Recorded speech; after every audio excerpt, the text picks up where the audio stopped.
One. The 60s is back, folks, only let's hope it's not here to stay. We're not seeing flower power, Beatlemania, classic rock, but what we are seeing is a sense of chaos and I think a general atmosphere of nihilism. So today we're talking about the student protests again, but more particularly the way they're being portrayed as kind of cool countercultural rebels in the media and what we actually think of them. So welcome to the reality show, day 206 of the war in Israel. I've got Marco and Richard and Kirk with me. How's it going, guys? Very good, thanks. Very well. Very good. So Kirk, I'll come to you first. What do you make of the student protests? Do you think they're cool 1968 countercultural types? No. I mean, I think you could probably say there's some overlap. I'd have to really look into and think about the protests of the 1960s. I think one distinction of the Vietnam protests was that there was a lot more legitimacy with them in the sense that America was both involved and there was a draft, and that there were American kids being sent over to Vietnam and expected to pull their punches, which, you know, even if they survived Vietnam and came back in one piece, like their lives were changed forever for the worse in a lot of ways.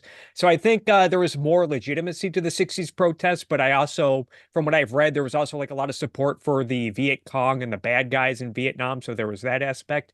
But overall, these protests that are happening today on college campuses and the way that some in the media are framing it, like this piece on the Independent that was put up a few days ago that says Gen Z sees the Gaza protests as their 1968 moment. We built this on their legacy. And right under that, it says an anti-war movement. Anti-war movement is spreading on college campuses across America and beyond. Protests have been met with police violence, mass arrests, and an unbending political class, and go yada, yada, yada. And it's like, I don't know if it's fair to categorize these as anti-war. To the extent that it's true, it's just they're anti-Israel and their ability to fight a war of self-defense. But if you look at a lot of these protests, I just put up a video yesterday on my YouTube channel where I react to over 30, probably over 40 different clips and other firsthand accounts from all these different college protests, and you see them cheering on the Islamic Republic of Iran and saying, you had one protester saying we're all Hamas. You had various protesters, even one a few weeks ago over on Wall Street. So people bringing Hezbollah flags to some of these protests, cheering on the Al-Qassam brigades. I think there was a clip from a subway or people leaving the Columbia protests, cheering on like more, the Al-Qassam brigades to kill another soldier now. And it's like, well, you can't be anti-war and also pro-Hamas, pro-Hezbollah, and cheering on the firing on more soldiers and all that nonsense, all that chicanery. So the fact that the media now frames it as anti-war is very disingenuous. And then, oh, well, they're just protests, kind of implying. I think there's just, in general, a lot of package deal going on, not only with anti-war, but a lot of people, they just talk about protests as if, one, they're all peaceful, and two, all legitimate. When judging by some of the clips and some of the stuff we've seen from these protests, I think they go beyond the realm of peacefully assembling when they're setting up encampments and forming human chains and engaging in harassment and other forms of intimidation, not to mention all these stories of them taking over highways and blocking off bridges like they did with the Golden Gate Bridge a few weeks ago. And that's all framed as, protest. And if they're ever met with police violence, you get the impression that the police are the bad guys. Why? Because they're infringing on the protesters', First Amendment rights. It's like, maybe they're not so peaceful if the police are showing up. It's not like the United States, despite all of its flaws, is like the Islamic Republic of Iran, who straight up executes and imprisons protesters who speak out against the regime. Anyway. And I should just say as well, before I come to Marco and Richard, that the Columbia president gave the students a deadline of, I think, around 2 p.m. their time to evacuate the campus, or else there'll be consequences. So we might just push the episode on a bit longer than our normal deadline just to see whether that actually happens. But Marco and Richard, what do you think about the protests? Yeah, evacuate or else we're going to give you another deadline. Anyway, where we go here, a bunch of overgrown babies whose mommy and daddy probably are paying for their tuition in some of the best university institutions of learning, Ivy League university in the Western world, are trying to shortcut their route to fame, and instead of going through TikTok, they go through the scandal farce. But of course, they're not babies; they are parasitic adults who decide to do something stupid, like siding with terrorist Islamic institutions and chant around the fire for their own enslavement and destruction and death. I mean, come on, the Lord of the Flies is here, people. And the media in the West, what do? Well, they lap it up. I remember in 2018, on the 50th decade, 50 years from the 68 student rebellion, how many nostalgic pieces the media put out, and nobody really gave a crap because it's stuff of the past. Most people thought it was stupid at the time, and those who survived them probably prefer to keep quiet because they realize they were stupid now.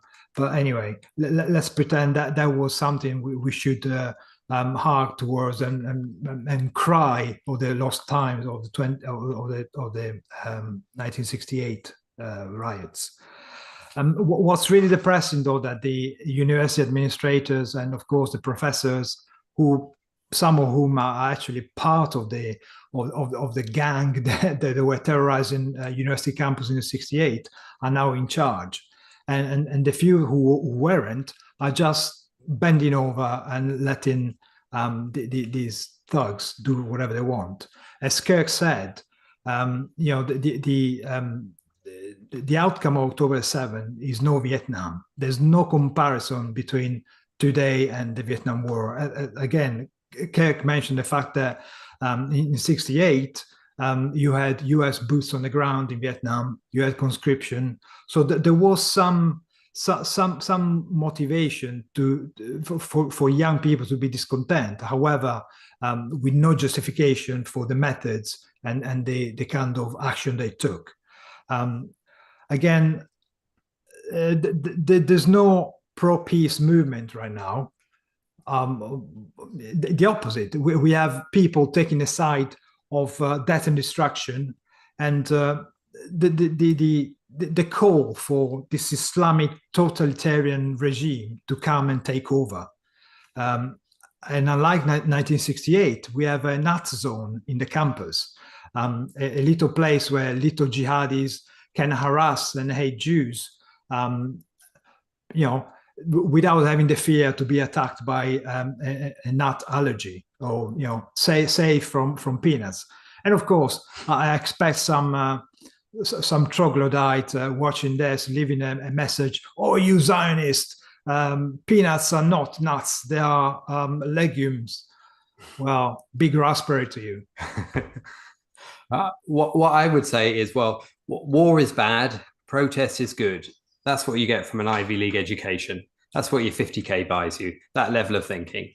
And of course, that doesn't allow for what self-defense wars, and it doesn't allow for protesting in favor of terrorism, raping, and all of the things that are now being shouted quite openly on campus. Long have gone the moments when it was all about ceasefire and protecting the innocent. Now it's really clearly showing its true colors and its true message. And in that sense, I think it's a good thing, because at least you're really seeing what they mean.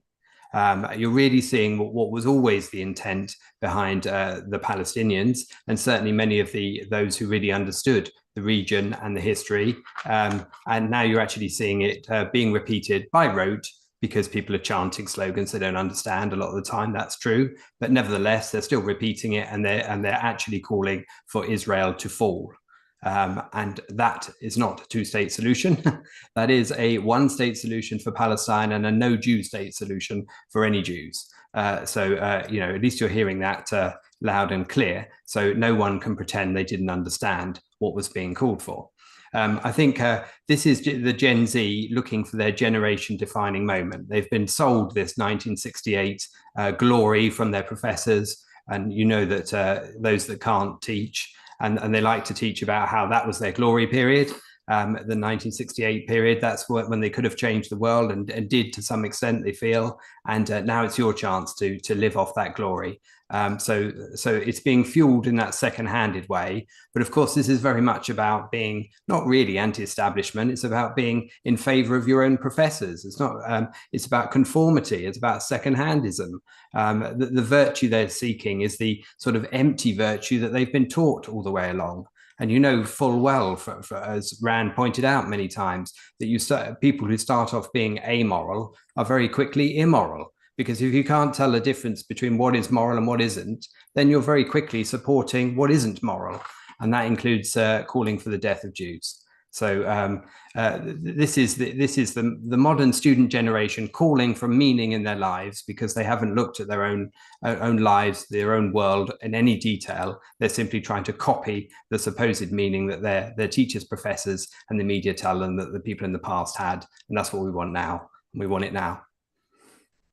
I want to add to your point about the fact that a lot of these peaceful protesters, they don't want a two-state solution. You've seen some chants at some of these university peaceful protests where they're chanting stuff like from the river to the sea, and they're chanting, "We don't want no two-state, we want 48." And one, how is that anti-war? It sounds like you guys want to continue this war until Israel's wiped off the face of the earth. And yeah, just I want to add to your point that they don't want two states, they want Israel gone. For sure. And I think the attempt that we're seeing to portray them as cool is very deliberate. Now, to some extent, there are people who might kind of like the description of them as anti-war Kirk. They might say some of these things accidentally, although I think that certainly it's a very irresponsible way to describe them for the reasons which you mentioned. But people really haven't learned from the legacy of the New Left protests and the student rebellions in the 1960s at all. I remember watching an episode of Uncommon Knowledge, if you know that TV show in the US, which was reflecting on the 60s protests. And that's hosted by a pretty conservative guy. So, he was kind of dour about them. But yeah, that's the Hoover Institute, right? Yeah. I wish I knew the guy's name. I feel bad because he's pretty good. But anyway. Is it Peter Robinson, perhaps? Something like that? Anyway. And they were reflecting on that, and they had Christopher Hitchens on, who was one of these 68 protesters. He referred to himself as a soissons retard in a very pretentious way. And they had William Buckley on as well, who was viewed as one of the people kind of opposing all this stuff. But if you go watch that, or if you go look at the way people just generally reflect on the student protests, there isn't a kind of defined sense of what was really wrong with them, a really well-articulated understanding of it. Perhaps some average Americans maybe did, but certainly I think en masse, there wasn't a tremendous understanding in the long term of what was wrong with them such that we could learn from it. And the legacy which has come down to today in the media, either in the news broadcast media or in films, TV, whatever, is that these were kind of like brave, cool, countercultural young kids who were taking a stand for morality. Now, as you say, there's more legitimacy to it in the sense that they were standing up against the Vietnam War, but that was mingled in with so much other evil stuff, like you say, the support for the Viet Cong. And today, there just isn't even the same veneer. Anyone who's gone and looked at the footage from the process won't see these kind of cool, bohemian, devil-may-care types. They'll see a fairly unimpressive rabble who are going around screaming, jumping, harassing fellow students who disagree with them. There was one group who had their faces all covered in kefir, or kefir, how do you pronounce it? And the student was just trying to argue that Israel was justified, and they started shouting at him, "Go back to Europe." The suggestion being that if you're Israeli, you're a colonizer who's from Europe and you should go back. And he says, "Well, my family's from Iraq," and they say, "Oh, piss off to Iraq then." And normally when people say, why don't you get out of our country? People kind of understand, like when that's said by people on the right, they understand that there's something kind of unsavory about that, and perhaps coming from an area of prejudice. And yet that's completely being replicated by the students on the left. And it doesn't strike people as negative in that same kind of way. I mean, and these student protesters even got a shout out from Ayatollah Khomeini on Twitter. I don't know if you saw that, where he was lauding what they were doing. So people really need to take stock and think, are these impressive young kids who have really got a good sense of justice, or are these people who are imitating some of the worst groups in the world? And I agree, Marco, that the students shouldn't be understood as kind of immature babies, because too much of the criticism, I think to some extent the 60s, but certainly now, is that that there are videos going around where students are interviewed and they're asked what they know about Israel, and they'll find some who know basically nothing, and there's a focus on their privilege, that they're coming from a wealthy background. All that stuff seems to be true, but I think if in following that line of thought, the conclusion that people are coming to is that, oh, these kids don't really know anything, they're not really serious, I think that's just a grave error, because really these are kind of hardcore radicals that have had this ideology inculcated to them in the universities by the professors who are now trying to provide cover for them, and they're playing for keeps. Now, Daniel just posted something for me. So this is a quote from an article. Columbia Students for Justice in Palestine, one of the main groups involved with the encampment, vowed to defy the order to leave or face suspension. In a post on X, formerly Twitter, the group called on activists to protect the encampment and do not sign anything with the administration, the group wrote. And so this is referring to the upcoming deadline that they were given. And I think if people, for it really to be true that all they were privileged, kind of immature kids, then they would run at the first sight of opposition. And yet the fact that they're actually saying, no, we're going to double down, we're going to dig in, I think points to the fact that actually there's something much more kind of hardcore going on here, which is actually a much more significant threat. But Kirk, what else did you think?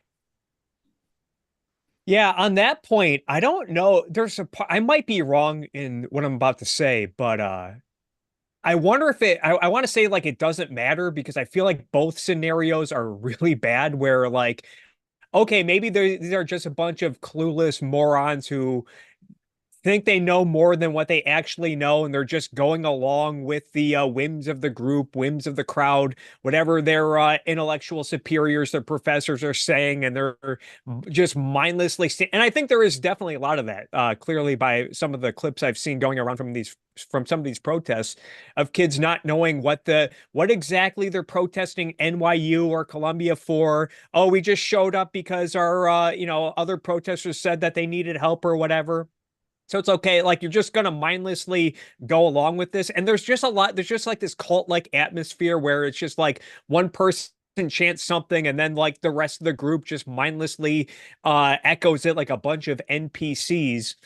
But then maybe there's another facet of this, and that they have looked into this. They have done the reading, and they're very well educated on this topic. They're still supporting the likes of the Islamic Republic of Iran and Hezbollah and Hamas and the who's who of Islamic theocratic militant groups and governments out there that are waging war with Israel. So I'm not sure which is really worse, but both sound pretty bad to me. And yeah, I don't know. Yeah. I mean, the way I think about it is that both are true.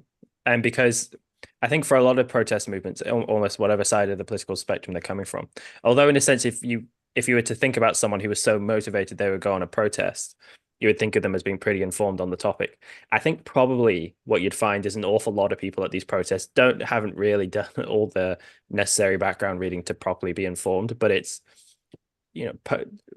Marco and Richard sent me a speech that Ayn Rand did about the 1968 Columbia protests. And one of the kind of recommendations she mentions from a student group that was being led by Harry Binswanger and Alan Gotthelf at the time as a solution to the protests was that, I think it was point 3 of their recommendations, was that the student leaders be identified and expelled.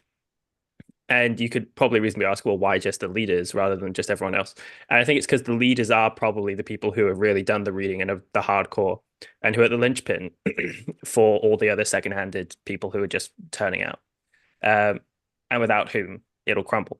And that's how I think about it. But Marco, yeah, and that if they're this like willingly gullible, they're willing to do stuff like kind of go beyond peaceably assembling and willing to go along with causes like this, imagine what else they'll fall for it, especially if they're like willing to go the extra step of getting suspended and dealing with consequences. And because they think they're doing this on behalf of some sort of righteous cause. Like imagine what other chicanery they'll go along with next. For sure. Mark and Richard?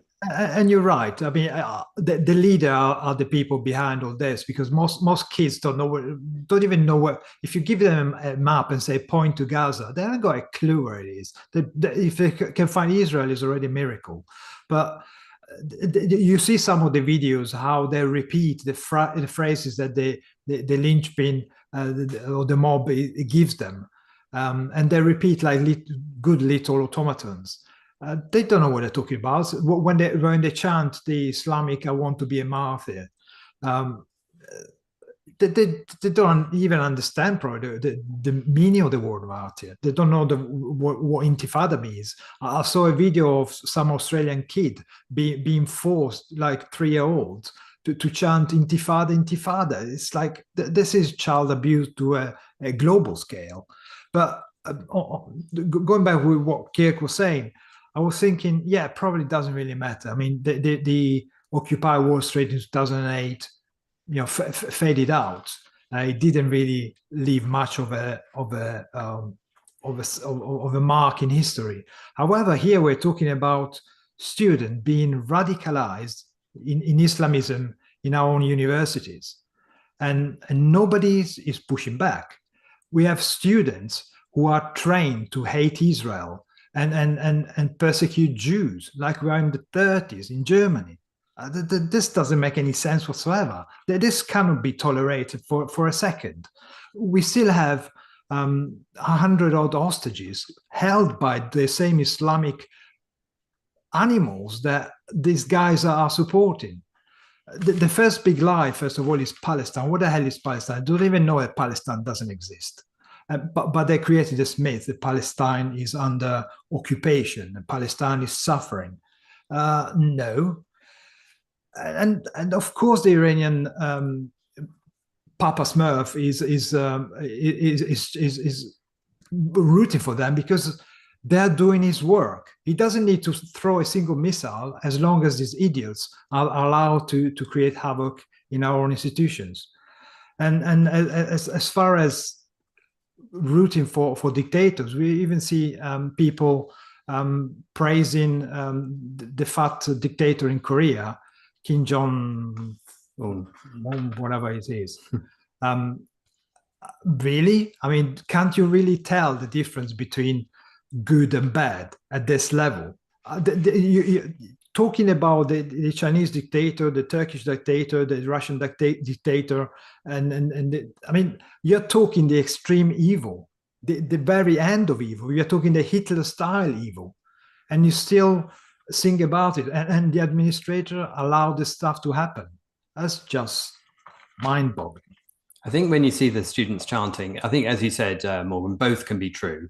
And when you see them chanting and repeating the phrases by rote, you can see that it's literally, I'll repeat whatever sounds I hear in a purely perceptual way. It doesn't matter whether it's in my own language or someone else's language. The black guy at the front says it, we all repeat it as a herd of sheep.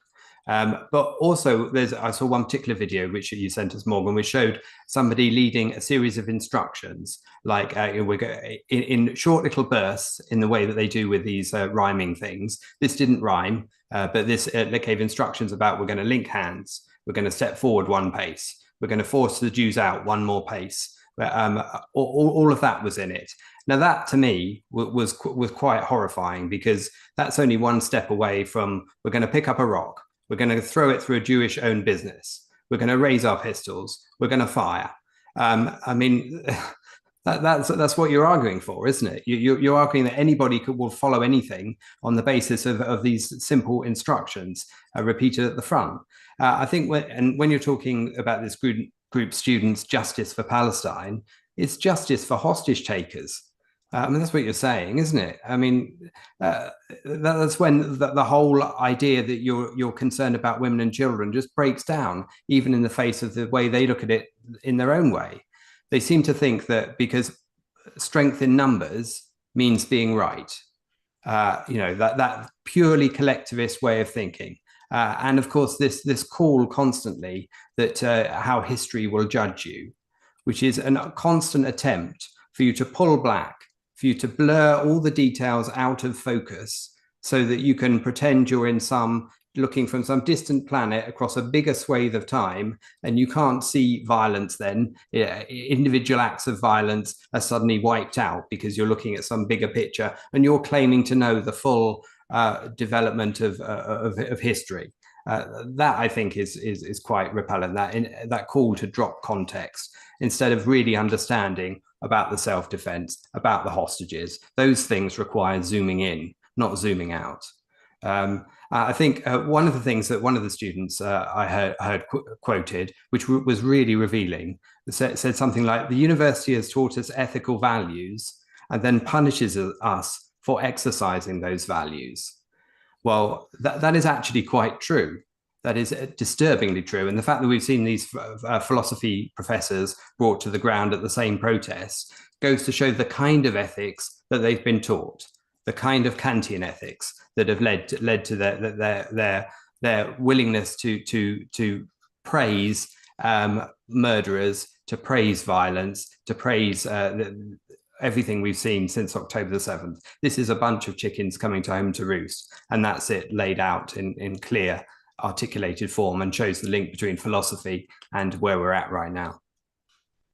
Yes, and I think it's right to, on just something you said earlier, Kirk, I think it's right that people should object to calling the students anti-war and also pro-Palestine.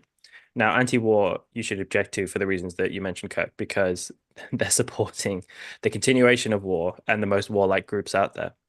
But they're also not pro-Palestine really, in the sense that they have the Palestinians' interests in mind, even if they feel that they're expressing solidarity with the Palestinians.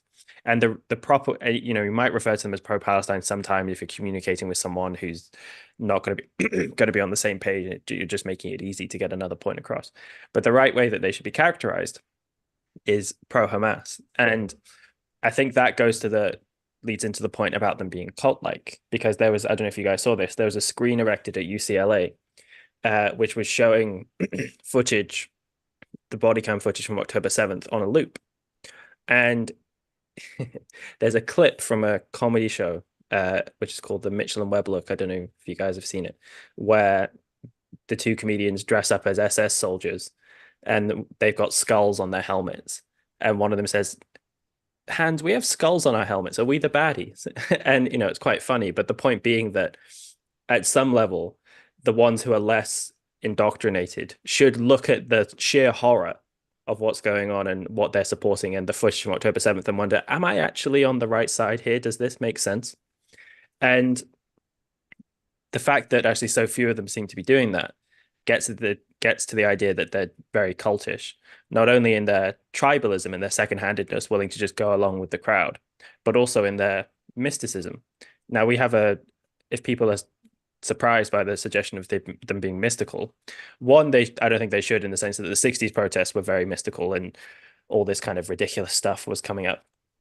But there's a mysticism which has continued down into this protest as well, which I don't know if we have that video prepared, Daniel, but there was some footage taken of students participating in forms of prayer, which perhaps we could just play.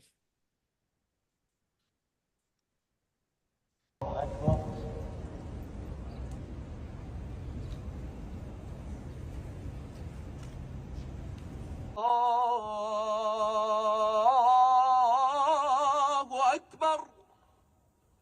La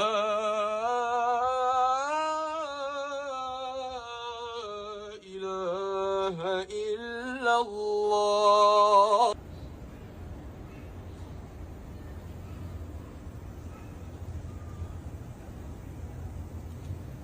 Allah.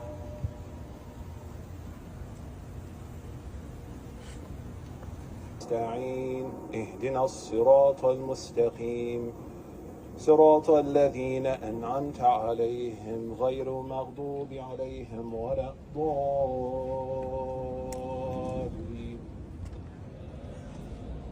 الله لا إله إلا هو الحي القيوم لا تأخذه سنة ولا نوم.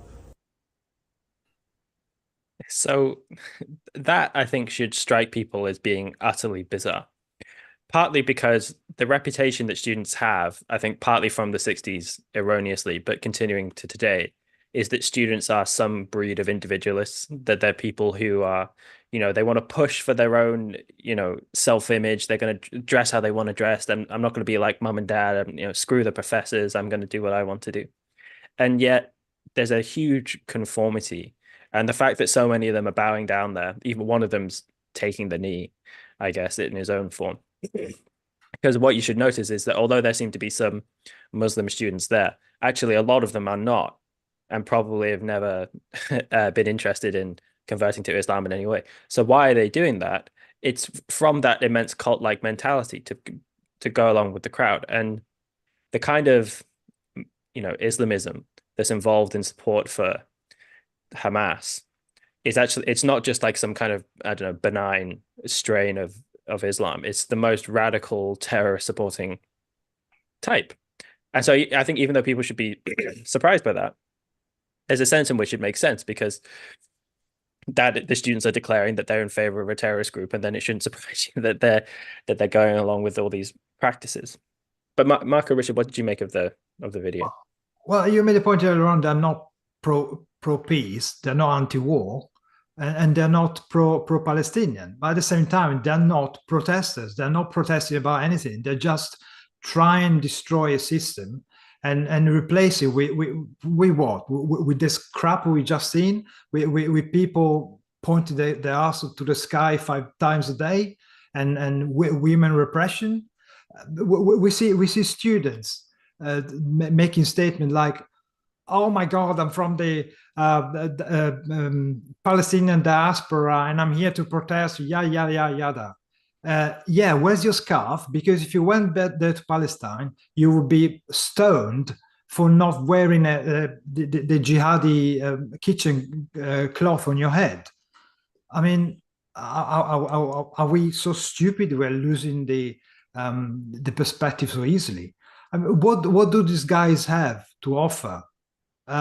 Dictatorship under Islamic rule? Is that what you're really doing? Because I don't really want to live in that way. And the media, as you were pointing out, make it look cool. Why are they doing that? Well, clearly because they want other people to pick it up. They want to spread it across the world. They want to transfer this kind of stupid protest to Europe, where we are very prone to this kind of crap. However, I think right now there are a couple of elections coming up, so it's not the right time for the students to pick up this kind of stuff in Europe, because it's very inconvenient right now to raise certain issues. But that's fine being nihilistic, but you're just against something. You're not pro anything. You're just for this jihadi done on a distant learning from Iran. And this is the future showing its face as the natural consequence of everything that you're tacitly adopting is shown in that video, really. And for the people who are claiming there's such contradiction going on here. They're constantly criticizing Israel for being the religious state, and then here you are adopting religious rituals. But of course, it's rituals itself that are part of the conformity that they're after, isn't it? It's the same as having a ritual of repeating whatever the guy at the front says in rhyme. That's a ritual as well. But of course, James Valiant described Islam as a people operating in lockstep robotic conformity. And when you see them going round and round the Kaaba in Mecca, that's exactly what was going on. That's a good indication of that. And this is what you're seeing here on the campus streets. And behind it all is, of course, this exaltation of violence. And this acceptance of violence as a part of the core means of achieving the ends, because you declare by your own ethical morality or because of some revelation that's the solution. So it's really quite it's quite depressing to see, and I think it should really start to wake people up, to be honest. And when it comes to the 1968 stuff that underbeds some of the media's representation of this, you've seen how 68 has been lauded throughout the intervening years. You've seen all of the films, whether it's Bellucci's The Dreamers, for example, or the documentary that won the Oscar in '75, Hearts and Minds, or more recent films that cover the same kind of period, like Born on the 4th of July, the Oliver Stone one, or even woven through cartoons. Always that exaltation of the '68 protest and being part of a movement, and you can be young, but you can change the world through force and setting fire to things. That underpins a lot of what we're seeing now. And of course, as we said before, it's those professors who also wish that their movement had succeeded the first time in more ways than it did, and therefore they want a second crack at it through manipulating the puppets of their current students today on the campuses. Kirk? I'm really glad Richard brought up Born on 4th of July, because there's I believe that movie's based loosely on a true story. And at one point in the movie, when Tom Cruise's character is in high school and he's all excited to like enlist in the Marines and go to fight the commies in Vietnam, like he talks about it in the terms that we're seeing today, like, oh yeah, my dad's generation had World War II and that was their big fight, that was their big cause, now it's our turn and this is why I'm all excited. And you see this today with Alexandria Ocasio-Cortez and the way she describes like climate change as the millennials World War II. Like, this is our big cause. So like, and you know, the next step to that is like, why wouldn't we like have the government spend ungodly amounts of money and demand a lot of sacrifice from residents? Because hey, climate change, according to the experts and the scientists, it's this big existential threat. And this is our World War II, this millennials World War II. And I think this gets to what we've been talking about today with comparing these to the '68 protests. I think this really does highlight the importance of ethics in a culture, and in a culture where we have a lot of this altruism and a lot of people looking for some sort of purpose. It looks like a lot of young kids are gravitating toward these movements where it's like, okay, here's one big righteous cause that we've been told, the Palestinians. And then there's also like, not to go off on this tangent, but I saw like a clip from one of the one of the protesters was giving this speech about how the Palestinian cause needs some sort of like dismantling of the capitalist system and have a socialist reconstructing of America. And I'm like, oh, is that what the people of Gaza want when their homes are getting blown up? They're like, oh, the real solution to this is for the socialists to take over a country on the other side. There's a kind of a disingenuousness to it, but you just have a lot of people looking for some sort of like grand cause to sacrifice for. And you see this with the way people have glorified that guy who lit himself on fire to bring like awareness and attention to what's going on. And it's pretty ugly. And I think it highlights the importance of ethics and how it kind of creeps up, the altruism and just the people looking for a cause to fight for, to sacrifice for. In some cases to die for. It's really horrible. And people need to have a realignment on how people think about ethics. For sure. And we have $2 from Gail in a super chat. Thank you very much. Daniel was saying that the guy who lit himself on fire was Aaron Bushnell. I think that's the guy who was the soldier. There was also the guy outside Trump's trial recently, and which I think was related as well, but perhaps not exactly for the same reasons. Since we're recommending movies, this is one I've mentioned before, but there was a film that came out in 2008 called The Baader-Meinhof Complex, which I think is really good and people should go watch, which is about the Red Army faction. So it's not directly about the student protests, but the Red Army faction were a bunch of kind of young, new left, radical communist types who went around and murdered people, committed awful terrorist attacks, bombings. At some point, I believe, if I remember it right, in the film, they actually go and I think even train with, it's some Middle Eastern group. It might even be the PLO, but I might be getting that wrong. And what's interesting about the film is one, the kind of nihilism that they show, which I think is being shown by the students here as well. But the way in which once they're caught, because they do eventually get caught, is that the authorities kind of don't know what to do with them. They can't do much with them. Now, you might think it's actually a relatively simple thing, that people who've perpetrated bombings in your country, it's a fairly easy thing to try them and put them in jail. But during the trial, the leaders of the Red Army faction are kind of tolerated. They're kind of allowed to stand up and give a little speech, and the judge kind of isn't able to cut them off, and they can just storm out the courtroom whenever they like. Their prison cells, they're provided like a mini library, kept in quite nice conditions. And basically the point is that because there was sympathy for the students amongst the establishment didn't really punish them. They were kind of allowed to get away with it in a certain sense. Now, they were put in jail, but they were treated very softly. And this again goes back to the point we're making about the professors. There are some heroic exceptions to that, which we've spoken about, of professors who've stood up and said, this is awful, we're not going to tolerate this. But there's a huge sympathy, I think, amongst the faculty for these kind of ideas, partly because a lot of the faculty would have been these new left protesters, but also because the students are acting on the ideas that they've been taught. I think you mentioned that quote, I think it was one of you, Mark or Richard, about, we've been taught ethical values by the university, and now they're criticizing us for putting them into action. I think there's a deep truth to that. And then again, unfortunately, although there have been these heroic examples, I think there probably are more examples amongst faculty of people who don't approve of this and would like this to stop. And yet I think they keep stum because, unfortunately, I think those professors feel intimidated into silence. When I was at university, I was in the English literature department, which is one of the more radical ones. And I remember speaking to a professor who I came to quite like about how intimidated he felt about certain things that he was teaching certain books which were controversial, and how he felt really intimidated to say what he thought about them.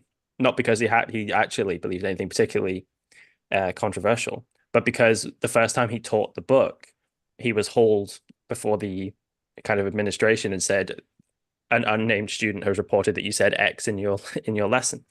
And so, they understandably feel intimidated for coming out and saying what they really think. But unfortunately, there is a bit of a cowardice amongst even the better professors, I think, not wanting to come out and denounce this stuff. And we'd actually, I think, probably be in a better position if they did indeed do that. And then as to the point about these students being cult-like, I think the essence of a cult is, in effect, not thinking for yourself. It's you get told what to think and you go along with it, and you feel fear to deviate from that. And that is the whole atmosphere of students today. They have the kind of received ideology, which is taught to them at the university and is reinforced by their peers. And I think they want to go along with it because they don't, in a sense, they've been taught to think independently. But also, to the extent that they question it, they probably feel frightened about doing that, because there is this kind of intimidating atmosphere.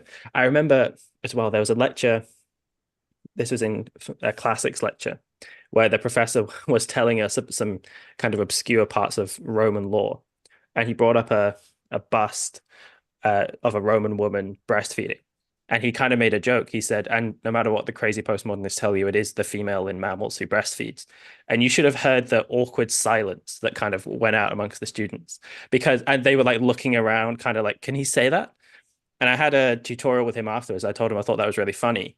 And he kind of said, I'm a bit worried about saying that. Actually, maybe I shouldn't have said it. And that was a microcosmic example of that same thing. The students were terrified that someone had said something that didn't go along with the kind of established way of thinking. And then the professor regretted making the tiniest infraction on the prevailing ideology. Now we have another super chat from Christian Klein for 10 euros. Thank you, Christian. Who said, in the film about the RAF, they are at some point in Jordan. Yes. Interesting also that they use the C word for women. They hated the bourgeois class most of all. They hated the bourgeois class most of them came from, and loved transgression. What was the film about the RAF? Did you guys mention one? I'm not sure. Not that I remember, but I might have done. Okay. Christian, if you can just maybe clarify, and Daniel can send that to me, we can talk about that a bit more. But Marco, Richard, what else did you guys think? Well, one of the things I wanted to mention was the fact that these how this war is covered by the media and how people are in those student protests are getting their information, because this is one of the points that was brought out, was the fact that, you know, this is the first war that's been live streamed via TikTok, and people are absorbing all of this war porn on their phones, and that is what's informing their decision and their thinking to such that it exists on this. And of course, they're receiving a lot of that from the enemy, and from all other countries, agitating countries who are trying to stoke this kind of discontent within the US. So there's no filter on that. I saw a comparison compared with the Vietnam War and the fact that the coverage of that at the time, when there were very few TV channels, and of course the US, you didn't see foreign news channels covering it. You wouldn't have seen the Viet Cong version of the war at the time, would you? So a lot of it shows the difference, and the fact that people aren't able to assess the source of what they're looking at, and the ethical basis of the people who are promoting it, and don't understand the fact that people are in Palestine, within Hamas, within the Palestinian people generally, really want to have their own deaths give them cause and give their cause momentum. And that's what you're seeing constantly being promoted when they're encouraging their own kids to become martyrs, and when they're celebrating their own kids killing Jews, for example. It's quite interesting that you picked up that quote about the live streaming, because I picked it up as well I think in one of the articles that you sent. When somebody says, well, you know, students nowadays are consumed, that's the word they use, consumed by the live stream suffering of the Palestinians. Like, really? Didn't you come across the suffering of live streamed of the Israelis when they were attacked on October the 7th? Didn't you think about going back and looking at that footage? If you really want to be consumed by something, try and have a look at the fear and the panic and the pain of people being attacked at a concert. I mean, this kind of evasion is just so evil. You cannot say that you're consumed by the death in Palestine just because a bunch of let's not go there, but and then totally ignore where the innocent side is actually being hit, and that suffering and the suffering of the people who are still held by those same people. No, we can ignore it. And you were talking earlier on about the lack of values, if you like, of these people. You see how often, how keenly they talk about, yes, we built this tent, we got a sense of community, these guys must be so empty. They must be living on values that are clearly imposed on them. They don't recognize, and they feel so empty because they don't see their lives as worth living, in the sense that they're told, oh, you must worry, who's the latest victim, who's the latest sufferer, so you must worry about them. And you cannot live a life like this. The logical conclusion of a life like that is your own death in misery and pain. Just try and embrace a rational thing. Ethics has to be based on values, and those values have to be yours to discover and to choose. You cannot constantly live on the diktat of somebody else. And one of the examples of that is the fact that they're taking some of the old protesters from 1968 and inviting them to speak at some of these events on the campuses today, taking that unearned prestige of the fact that somebody, you know, went and protested in the past for you, and you're desperate to emulate them again, even if they, you know, are now in prison in one case and murdered a policeman for it, and now they're supposedly the hero that you're going to listen to, somebody who is again essentially calling for murder and for intifada. I think a lot of this misusing of terms and misunderstanding of terms and drawing things out of context is endlessly deployed. When a student is calling the sacking of certain professors because they support the rule breaking on their own campuses or their own employers as some sort of McCarthyism, you're misunderstanding totally the concept. You're misunderstanding the fact that there are a set of rules for being employed at a given institution by a given employer, and there's rules for attending that institution. And if you break them, you've got every right to kick somebody out or to move them on off of campus or to suspend them from class. So it's not a witch hunt based on some hidden red under the bed scenario. They're rule breaking in front of you, and that is what you are punishing them for. And they're encouraging others to do the same. And meanwhile, of course, there's this constant appeasement that's going on, which mirrors exactly what you're seeing in the Middle East itself. You're seeing this appeasement of violence, of rule breaking, of anti-Semitism, which is only encouraging more. And you really would want to be there when these guys are growing up in a few years' time, and they will regret being so stupid and gullible and so tribalist, and they just follow the flag whichever direction went. They will live to regret it. And I wish there were a TikTok stream of that one, because I would quite enjoy that. And Christian was saying by RAF, he meant the Red Army faction. Excuse me, Christian. Whenever I hear RAF, I always think of the British Air Force straight away. So I thought you were talking about like an English version of Top Gun or something. But I mean, even the Red Army faction, again, goes back to the appeasement you were just talking about, Richard. Because, as I say, because there was a weakness and a sympathy for them, they were kind of allowed to get away with it in a certain sense. And you know, we're going to see coming up the deadline that the Columbia president set for the students.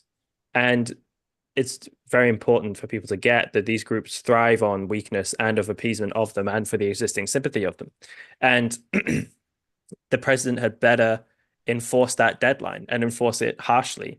You know, my understanding is, you know, once we get past the deadline, if it gets to even 1 minute, that's when the boots and the truncheons have to hit the ground, I'm afraid. I don't, you know, long for people to get for truncheons to swing into the back of knees, but the police really do have to come into force here and to move them on. Otherwise, this will only encourage this. And I think probably the president will have to endure a certain kind of media storm about it, condemning her for being heavy-handed. And part of the Independent article that you were talking about earlier, Kirk, is the kind of condemning the types of equipment that the police are using to when they have arrested protesters. Oh, that they use tasers and chemical irritants, hardly the live ammunition that authoritarian states have used on students. But yeah. Sorry, Morgan, but don't forget, you're talking about the same woman who excused the 9/11 attacks, saying that the people in the Middle East have got a legitimate grievance. I don't care how much hassle she goes through. It's her job to keep the rule and you know, allow students to have access to education. She's very well paid. She comes from a massive establishment background, so it's her job. If she can't do it, well, move aside and give it to somebody who can do it. Yeah. No. Well, I agree. Morgan. Go on, Kirk. Go on. No, you just mentioned the chemicals, and it's like, what do they mean by chemicals? Do they mean like tear gas or like pepper spray? Like they just use these like open-ended, again, package deals, open-ended concepts. Reminds me of when I saw this like left-wing organization freaking out about like relaxing of child labor laws. Like, oh wow, teenagers might have to work with dangerous chemicals. It's like, I don't know what that means. Does that mean they're like cleaning surfaces with bleach or putting gasoline in a car? Those are dangerous chemicals. Like, am I expected to like freak out over that as if they're like working with like a dangerous type of acid or something? So yeah. And no, but I agree that no matter the kind of media storm that she'll come under, and she should probably, I think, have to resign at this point, but no matter the criticism she'll come under, she's going to have to tough that out, because in the long term, everyone will suffer if she doesn't. And on the point about them thriving from weakness and appeasement, at, you know, the point coming back to the Red Army faction, it's to the extent amongst the kind of authorities, it's up to the authorities to not do that. And it's up to the extent that the authorities indulge in it is the extent to which they get away with it. And I mean, I was pleased to see that the White House had agreed that there was anti-Semitism going on at the protest and had condemned it, which I guess is an encouraging sign, but I'd want to see much, much more of it. There are far too many people who are being quoted in these articles as saying, you can't smear anti-Zionism as anti-Semitism and all this kind of stuff, right?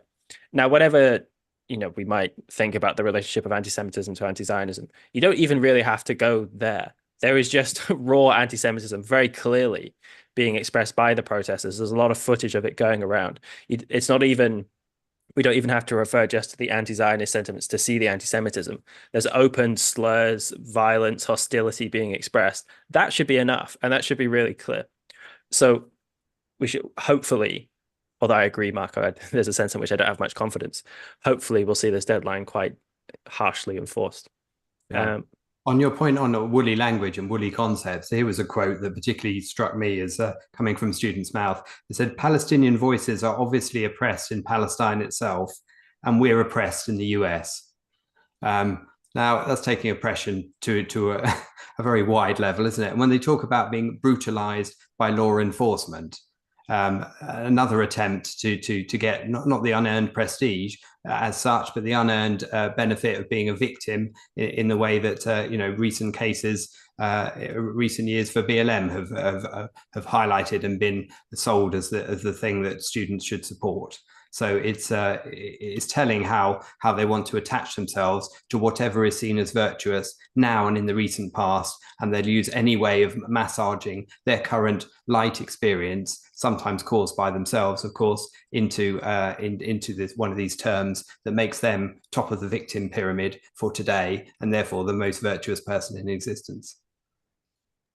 Yes, and I agree that there's a lot of a victim mentality going on, but a deliberate wanting to cast themselves as the victims, probably because that helps them justify what they're doing. And in a sense, what they're trying to LARP as are kind of members of the civil rights movement who were engaging in civil disobedience and then were attacked by the police. But the important distinction is that the civil rights movement, those people who are engaging in civil disobedience, had a very clear idea of a moral, political idea of what their rights were, which they didn't have. And they were very unjustly attacked by the police, and they were demonstrating that. But these people are protesting in favor of authoritarian murderers who have committed the worst crimes you can think of. And so what is their moral perspective? I know that they have to have one to rationalize it to themselves. But if you just look at the goals they're advocating for, it doesn't even stand up to daylight. So it's completely ridiculous. And you see those videos there was a police officer who was dragging away one of them. They slip over and he picks them up and they start screaming and wailing. So the people in the civil rights movement, if you ever go look at any of that, were much braver and made of sterner stuff than these wailing, screaming kids. Yeah, they wouldn't hide their faces at the same time as the screen. We're gonna do 100,000 October 7th. They don't hide behind with the chin nappies and the sunglasses and the Intifada kitchen towels on the heads. They're cowards. They're doing what they do because they know mommy and daddy will be there to support them if they stumble and fall, if they bruise their knees.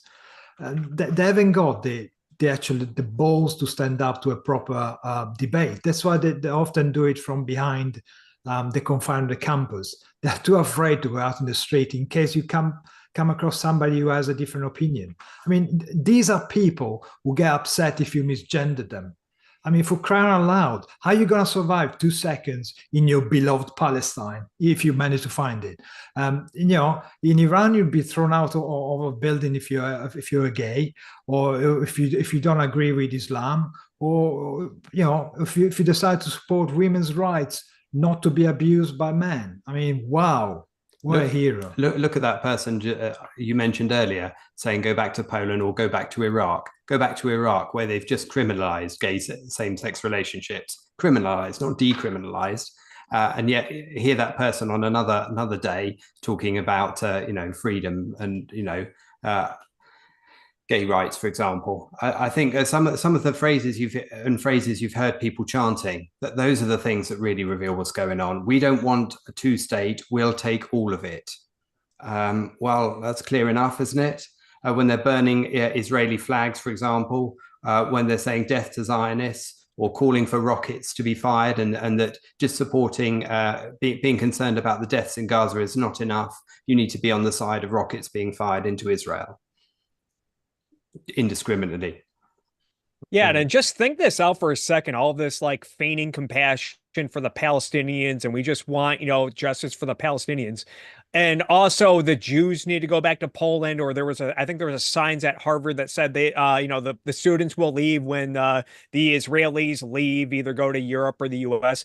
Let's say that happened. There's no war. Everyone in Israel just says, okay, you know what? We've had enough. We're going to go to the US, Canada, Europe, Poland, wherever, and the Palestinians can have all the land. Who's going to fill that void? Especially if we're looking at these protesters who are cheering on Hezbollah and Hamas and Iran. And it's like, okay, so that land is now going to be governed by Hamas or Hezbollah, these militant groups that want a brutal form of theocracy. Like, how is that going to be good for the Palestinians? Blank out, I guess. Yeah, and it's quite interesting the use of the word we, the pronoun we. Who's we? Are you gonna annex Israel to New York? Is it gonna be the sixth borough? Do you really think that the we is about the West? I mean, honestly. Yeah. Well, it again goes to there's something kind of culty. I've seen those videos as well where they say that kind of thing, we'll take all of it. And there is something just sinister in the way that they view themselves as the same as the Palestinian leadership in the West Bank or in Gaza. And over the last few months, I've read a fair few books on the 1948 war, and the Arab leadership, the Arab Power Committee at the time, were never ever in favor of a two-state solution, because the kind of soppy mainstream of the West kind of loves the two-state solution, just wants the peace process. These guys don't want a peace process, and that should be very clear to people. Even when the Palestinian movement, let's say, has engaged in or advocated for a peace process, you can always find examples of the Palestinian leadership saying this isn't the end state, this is just another way to move us a bit further towards our goal, which is a total domination of the region and Israel being pushed into the sea. And so for the people, again, in the soppy mainstream who are going to feel some sympathy with this, these students don't want what you want. I think you're wrong for wanting what you want, but these students are playing for keeps and openly view themselves as allied with a terrorist group. I mean, people didn't tend to feel the same sympathy for the people who went off and fought for ISIS. Actually, there was too much sympathy expressed in the sense of comparing them to the people who went and fought in the Spanish Civil War. But people got that these people wanted bad things. And yet here, people won't even identify that much. And that's just terrible. I should also say we have a new channel member, Luke Ekblad. Thank you so much, Luke. We'll get you access to all the benefits that you get there. Daniel has a aerial live stream or something going on of the camp, so he'll update us whether the police storm in. Any other thoughts, guys? I think one of the points I want to say, one of the similarities there is between 68 and today, it's a number of times that these student bodies use the word democratic or something similar within their organization, when actually, what they're clearly trying to end is democracy and Western values. They're in favor of hoodlumism, nihilism, and destruction. And it's always presented in such a veneer as if it's using one of those words that other people will cheer for without understanding what they really mean through their own actions as they demonstrate week by week. And also try and bear in mind that every time they say, get rid of Israel or, throw a river to the sea, the subtext is kill all the Jews. There's no excuse for that one. There's no other interpretation for that. It is kill all the Jews. Israel is not an entity separated from the Israelis. It's a state. And they've been taught by these professors. There was this professor of Princeton, a history professor, who was making a comparison with cancel culture and the fact that these students are being cancelled from the fact that they're saying that history didn't begin on October the 7th. History led to October the 7th, and you're preventing students from discussing this, which is all they want to do. They want to discuss it with words like Intifada and death to Jews. Kirk? Yeah, just how loose they are with language and concepts like peaceful protest means taking over land that's not yours and occupying it until someone gives into your demands, and taking over bridges and taking over freeways and harassing and intimidating others. I guess dictatorships means resistance with the way that they support Hezbollah and Hamas and the Islamic Republic of Iran. Probably take that further and say that's why they support people like Kim Jong-un and even Vladimir Putin. What else? Yeah, collateral or genocide is just collateral damage, I guess, according to a lot of these hooligans and knuckleheads. And yeah, anti-war means supporting the river to the sea slogans and that sentiment, and pushing and killing more IDF soldiers until they get some sort of caliphate over what is now called Israel. I guess that's anti-war. And yeah, like I said earlier, this really highlights why stuff like epistemology and ethics are very important. And for those who have not read it yet, I recommend everyone read Ayn Rand's The Return of the Primitive. I think we've talked earlier about some of the essays that Rand wrote about the some of the campus protests that happened in the 60s. She also talks about the hippie movement at Woodstock, and really brings in the receipts and explains how mindless and cult-like a lot of the hippies were, even when it came to Woodstock. So I'll end with that. Sure. Daniel's saying that from what he can see, students are still at the camps. Some people have from the kind of around them have left, but the students are still in the camps and don't look like they have any plans to leave. I think the deadline was at the hour, right? That's just gone. So if they were going to come in straight away, then they haven't. Perhaps they'll come in the next few hours. We'll see. But they might stop at traffic. Yeah, maybe they forgot to turn on the blue lights, but there we'll see. All right, Marco, Richard, any passing thoughts? No, I think it's just what, it's just, this is the anti-crowd being anti, not understanding where anti will lead you. And unfortunately, we can all see it. Hopefully we've shown a light on it here, and we'll continue to do so. Yeah, they're very anti, but they seem to be very pro-Hamas and Islamic terrorism. So, yeah. Daniel was saying that the NYPD have set up some barricades outside the university, but that's it for now. Perhaps we'll see those being used in the next few hours. But just from me, I guess I'll just say that, one of the things we hear a lot in the UK, we decry how expensive the university education is over here. And yet whenever I met exchange students from America, their student fees were so much higher. So, you have to pay a premium to get your children indoctrinated into the worst cults in the world. You can just walk around the streets and find the Jehovah's Witnesses, guys. I think they do it for free. So, Daniel's saying there's been one arrest and plus some footage. Okay, we'll keep going. All right, Daniel, can we show that footage?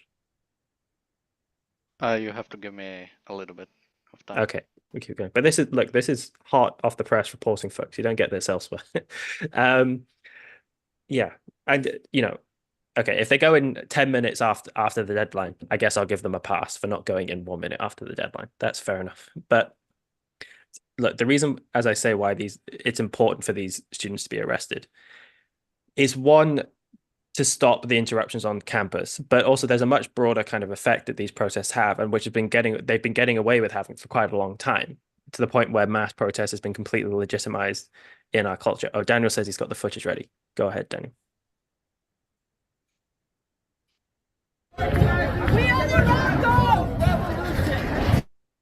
Just for context, this is outside of the university. Okay.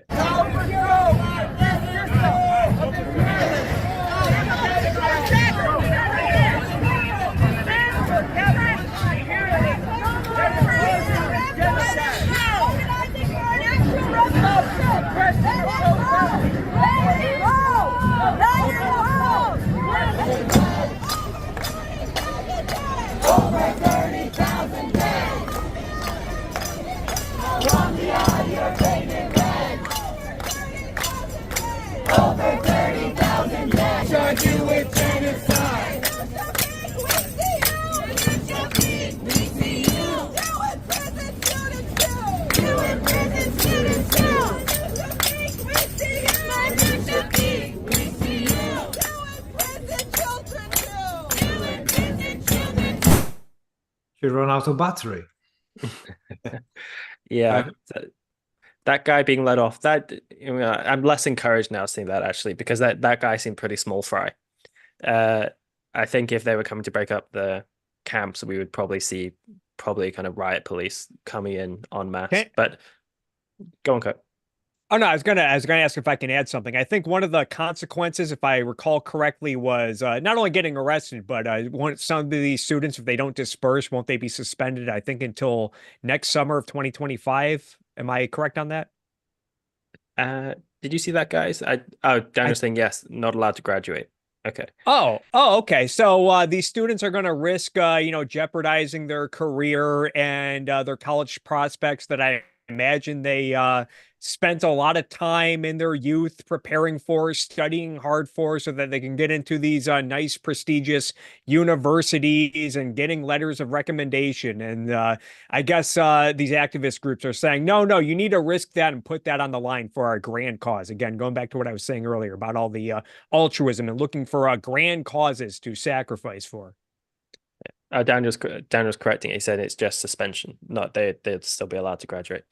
Yeah, wait, if people go listen to Rand's speech that she gave about the 1968 Columbia protests and the recommendations that she mentions coming from the student group that's being led by Harry Binswanger and Alan Gotthelf, they're calling for their full expulsion of the students, not just suspension. And even the fact that it's suspension, I think, is just really soft. And again, goes to the cumulative effect that this has had on our culture. Okay, it looks like we have to wrap up. All right, guys, we'll close. Thank you so much for watching. We'll be back tomorrow with the Daily Objective and the reality show. Unfortunately, we didn't get to see the riot police come in, but if they do come in, we'll probably see that tomorrow. But we'll see you all then. Bye-bye. Bye.